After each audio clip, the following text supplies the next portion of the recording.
Is your CV good enough?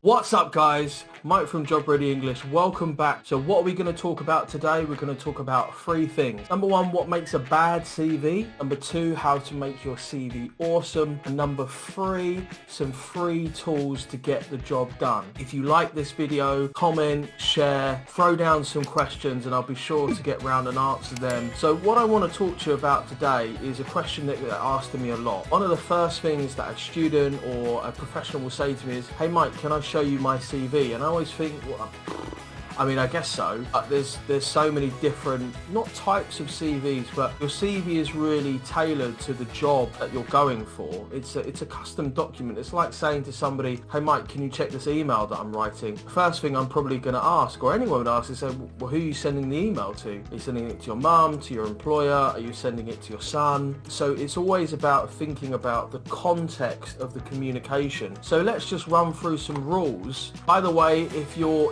watching this right now and you're like, "Do you know what, I really don't understand how to write CVs, I really don't know what people are talking about," just for you, if you actually pop me an email to mike@jobreadyenglish.com, so that's if you're watching right now, mike@jobreadyenglish.com, I'll send you a free template. So I'll literally just send you for free, I'll send you a free template, something that I use with our clients and we've used really successfully for about 7 years. So a couple of rules about, or things that I noticed about really bad CVs first, because I think it's a good place to start to say what makes a bad CV. What makes a bad CV is, number one, it's really difficult to read. And what I mean by that is that I can't easily navigate from the education to the work experience to the extracurricular activity to the skills and interests. Like, it's a bit confusing, either because of the formatting, or there's lots of lines, there may be lots of blocks of text, the CV could be too long. So a CV really, unless you're a mature professional, probably shouldn't be any longer than 2 pages.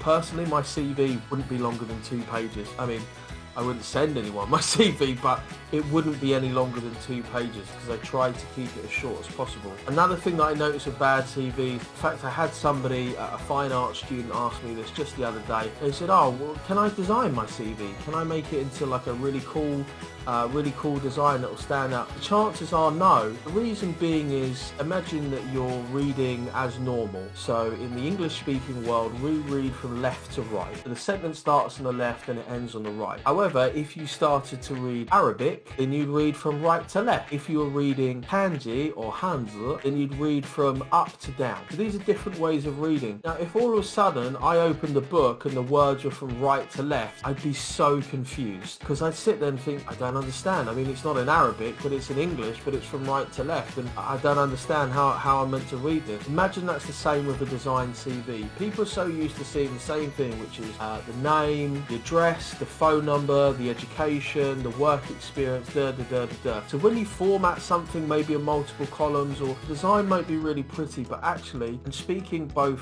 as a coach and also as an employer, having looked at those CVs, I've seen some really nice CVs, but they're never CVs that I took through to the next round because I just felt a bit confused. Does that make sense? It's just thinking about a bad CV, in essence, is one that is not easily written. Often what people obsess about is they obsess about spelling, punctuation and grammar. And yeah, that kind of makes a difference. But on average, people are only going to spend about 8 to 10 seconds looking at your CV.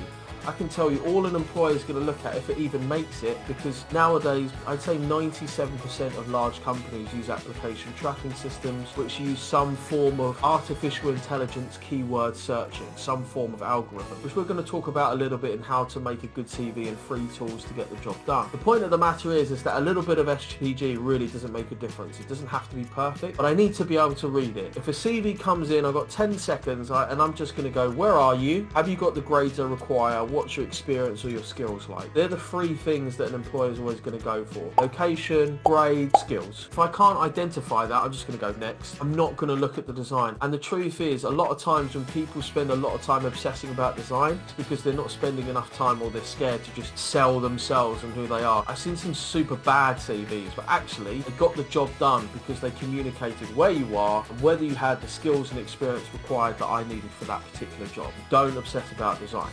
Okay, so let's talk about how to make your CV awesome. And I just want to take you through a number of points. I'm actually just reading through some instructions and a template that I've given to many coaches over the years, to many clients and different students. And so first of all, a CV should be no longer than 2 pages. No headers, no footers, no titles, no flashy or pretty designs. We don't use Asian style CVs, so we don't need a profile picture. Certainly don't put any information that actually identifies you as an individual. We're very hot on we're a meritocracy in the UK, which means we don't discriminate based upon date of birth, nationality, marital status. I've even seen weights, like the weight of a human being on a CV. We wouldn't have that because we have strict anti-discrimination laws. Also, everything should be in chronological order. So when you're listing your experience, it should be the most recent is top and the least recent comes at the bottom.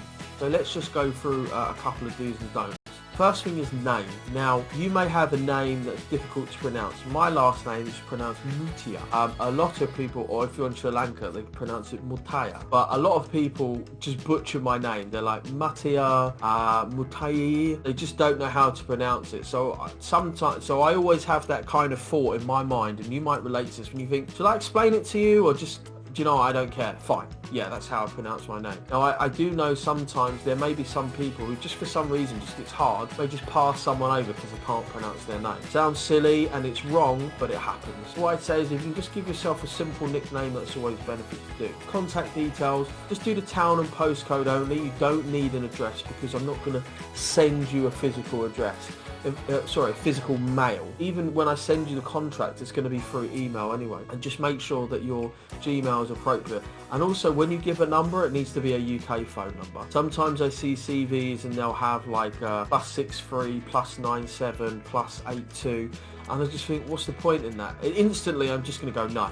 Foreign country, not going to call them, right? Because it's not a virtual role. So when we're thinking about the education, the most important thing you can put in education is your grade. So it's actually the grade of your degree. And what I mean by that is, did you get a first or a 2-1, particularly if the role asks you to have a particular grade. And the amount of times I've seen people just miss that off, so make sure the grade is there. Modules are fine. I don't really need the title of your dissertation. Some awards are cool, but don't go overboard. Like I see people put summer schools. The other thing that you do is say, oh, I'm a candidate to sit an exam. I mean, it's not, but you haven't actually done the exam, so don't put it on there. When you think about work experience, really think about trying to limit yourself to like 2 or 3 bullet points. And I wouldn't put any work experience that's less than 2 weeks. It's really too short. It's not, the minimum is a month, like to do an internship, 3 weeks maybe, but just be realistic, guys, when you're putting that stuff down. And what you really want to think about, and we're going to talk about this when we have a look at I'm going to talk to you about a couple of different websites. Nowadays, companies use what's called an ATS, an application tracking system, which means they match by keywords. So say, for example, you have a job being advertised for fireman, someone who goes and puts out fires, right? So there might be that they have, that they're physically fit, that they are used to doing shift work, that they are willing to accept, danger and risky situations, have a great sense of teamwork, which is really important in the fire service, and also that they're, kind of psychologically well balanced. So what you're kind of looking for with this is to really think about, when you're writing out your CV, think about you need to think about skills of your work experience. So think about what skills would that employer need from me? What skills would I need for a data analyst, an audit role, an engineer? If needs be, just Google it. It's so easy, but yet you'd be surprised how few people do that because they're always thinking about themselves. You need to think about a CV like it's a selling document, like it's a dating profile. Essentially, you want somebody to sort of click on you and click like and send you a message. So your CV needs to be something that's attractive to that person, to that employer, right? So always be thinking about skills, and you can look that up. Same for clubs, societies and volunteers. And finally, with skills and interests. With languages, this is a big one. Please don't put in any languages where you basically can't have a business conversation. Often people say, I'm a beginner in French, and I think, yeah, bonjour, ça va, but I can't speak French. I can't have a business conversation. So that's something that you want to avoid. And the same as well with your IT skills. If you turn around and said, I know Microsoft Office, which basically everybody does, and I say, well, how good is it? particularly how good is your Excel or how good is your PowerPoint, like tools that are still readily used a lot today. And actually there's a lot of worth. If you talk to any auditor working the Big Four, they say like good Excel skills are a massive bonus. If you're going to work in consulting or in certain areas of investment banking, it's great to have good PowerPoint skills. But let people know how good you are. And finally, for the interest, a line or two will do. Sometimes people will write a lot. And also, I really wouldn't worry about trying to put in some references. It's really not relevant because they won't contact anybody until you get to the end of the process. So finally, what free tools can you use? Because maybe you're watching this right now and you're just thinking, I haven't got a CV, I don't know how to do a CV. So there's a few that we would recommend. So the first one is called jobscan.co. So jobscan.co, there's a couple that I came across, and I really have to thank the guys over at ukhire.com. They've got a really cool, they're a great website to go to find tier 2 jobs. So if you're looking for something, you can go over to www.ukhired.com, and they've also got a really cool and some useful tools. So jobscan.co tries to optimize your resume. So it tries to match up your resume with the key skills. You can actually paste in your CV, paste in the job description, and you can figure out how closely they match. Another thing, if you're like completely starting from scratch, then you can either use resume.com or resume.io and just build out your own CV there and then if you don't know how to structure it. These are all free. You can go and get some free templates. And another thing that I highly recommend is something that we have a premium subscription to ourselves, and I've used a lot as a writer, is Grammarly.com. Grammarly is absolutely brilliant at, improving your writing and goes so much further than say a Word document just doing SVG, because it asks about the tone that you're writing. It will switch words out. It has lots of different settings and questions that you can use, and it's something that I highly recommend. I guess what I'm trying to say to you is there are loads of free tools that you can use right now to go and help you get started with a CV. What's going to stop a lot of people is that they're basically going to be kind of sitting there and going, but it's not quite perfect, it's not quite ready. Remember, perfect is the enemy of good. You want to be getting your CV out there, and to be honest, now you know about application tracking systems, chances are actually reasonably small that a human being is going to look at your CV until at least maybe you're through into an assessment centre or through to a video interview. It's all about keyword matching. A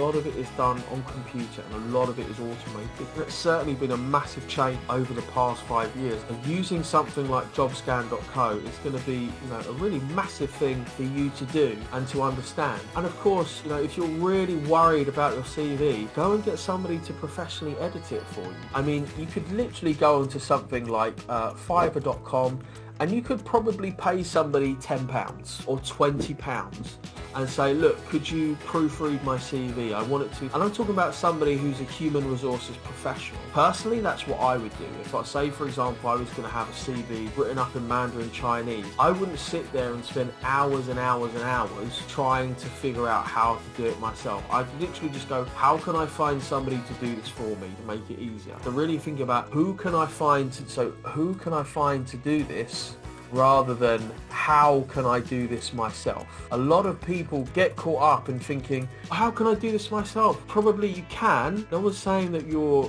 stupid, but why would you want to? I mean, when are you ever going to write a CV again? Who cares, right? I would just pay someone £10-20. I mean, you could probably pay someone £100 to get it, written straight away from the start, whatever it is. But the point is, just go and get somebody to do your CV for you. Get somebody to check your CV for you. That's all you need to do. Why are you doing it yourself? Why are you wasting hours and hours of your time when you can just go and pay a professional on fiverr.com to do it, and then you can be free to go off and do other things? Because let's face it, if English is not your first language, it's going to be something that's enormously stressful, right? Okay, well listen guys, I hope that you found this super useful. Just covered those 3 key questions about CVs and what makes a bad CV a good CV, and 3 tools just to get the job done. And have a fantastic day.